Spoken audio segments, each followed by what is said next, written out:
Health watch रे वर्तमान आसंतु आलोचना करिबा पिलांकर दृष्टि समस्या संपर्क रे स्कूल जाउतिबा अधिकांश पिलांक ठारे एबे दृष्टि समस्या देखा देउछि फଳରେ अति कम बयसरु सेमानकु चश्मा व्यवहार करिबाकु पडुछि तेबे पिलांक ठारे काहेकि दृष्टि समस्या देखा जाय एवं कोन रहिछि यार चिकित्सा पद्धति आसंतु सेनी आलोचना करिबा डाक्टर अशोक नंदक सहित।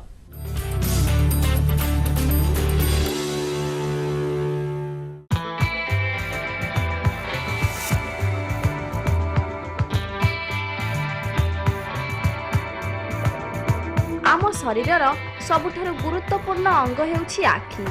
आखि बिना सबु अंधार। निकटरे करा जाइथिबा एक सर्वे रिपोर्ट अनुसार भारत में स्कूल जाउथिबा छोट पिलांक ठारे दृष्टि शक्ति जनित समस्या अधिक मात्रा रे देखा जाउछि। विश्व रे 15 लाख रु अधिक शिशु अंधत्वर शिकार होइछन्ति एवं यह देखा जाउछि जे वर्ष को 5 लाख रु अधिक नुआ शिशु जो माने सब अंध हेउ जछन्ति एटा मध्य बहुत चिंतार विषय।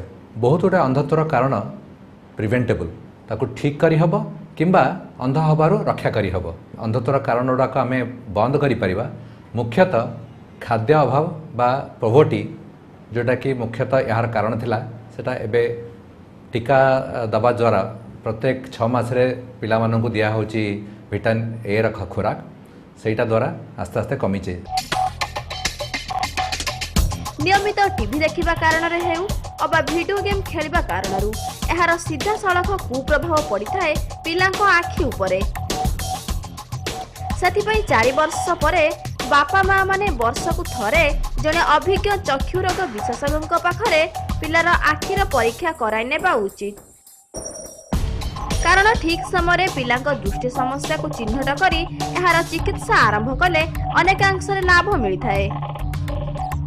पिला मानकर अंधत्व छड़ा आउ गोटे मुख्य चिंतार कारण होची लो विजन बा दृष्टि स्वल्प दृष्टि। साधारणतः आमे पिलांकर अभिभावक हिसाब रे एड सब प्रति ध्यान दउना किंतु आमे जदि देखिबा जे पिलाटी कोनोसी कारणरू पाठ पढ़ा खराब करूची एवं जहाँ क्लास रे पढ़ा जाउची से ठीक से लेखु नाही किंबा घरे टीवी देखला बेलू पाखक पड़ोची किंबा कौन सी जगह को देखला बेलू से आखि को छोट करुच्ची कि कोड़ा कड़क करके देखुची ए सब आमको मनरे आम मनरे संदेह करिया कथा जे पिला भलर देखुची कि नाही।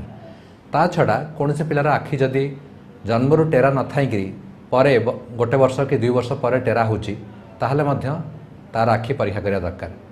बहुत क्षेत्र रे पिला मानकर गोटे आखि खराब हो जाए एवं सेटा सबुठु कष्ट जानिया पई एवं से क्षेत्र रे जदि आमे पिलार ठीक समय रे तार डिटेक्शन न करूचु एवं परे ताकू जानी परचु ताले से आखिटी तार जीवन सारा पई दृष्टिशक्ति कमी जाउची। पिलांक भविष्यत निर्भर करिथाए पिलांक दृष्टिशक्ति उपरे। तेबे शेषरे आसंतु आलोचना करिबा किभଳି बाल्यावस्था रे दृष्टिहीनता ठारू दूरे रहिबा।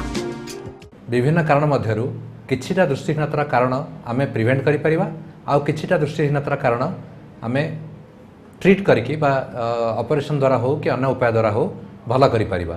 ता छड़ा हाराहारी 30% रु अधिका कारण अछि जहार आउ किछि चिकित्सा नाही से क्षेत्र रे जदि दृष्टिहीनता हेई गला ताहले से पिलाटी जीवन सारा पई अंध रहिला। पिला मानकर आखिरे कोनोसी प्रकार इन्फेक्शन हेले जड़ीबूटी औषधर व्यवहार न करिबा एवं जदि आखिरे किछि गुंड पड़ी जाउची कोनोसी प्रकार पोक माड़ा हो जाउची ताकू घरोई चिकित्सा न करिकी बहुत जन आछन्ती आखिरे घी पकईकरी औषध महू पकईकरी माँ क्षीर पकईकरी ए सब करवा द्वारा मध्य बेले बेले आखिरे इन्फेक्शनटा बढ़ी जाए एवं पिलाटीर आखि नष्ट हो जाए पारे ए सब जाक आम प्रिवेंट करि परिबा। ता छड़ा आखिरे जदि आमर परल हो जाइछि किंबा कला मोतिया होइछि ए सब जाक अंतत्व हवा पूर्वरु आमे मध्य ताकू ठीक करि परिबा। कला मोतियार सामयिक चिकित्सा करि हबो एवं आखि नष्ट हवा आगुरु तार औषध द्वारा ताको कंट्रोल करि हबो। मोतिया बिंदु थिले ताको ऑपरेशन द्वारा मध्य आखि ठीक करिकी चश्मा व्यवहार कले आखि भल रहिबो। नियमित साग खाइबा द्वारा एवं चश्मा व्यवहार करले पिलांकर दृष्टिशक्ति भल होइथाय।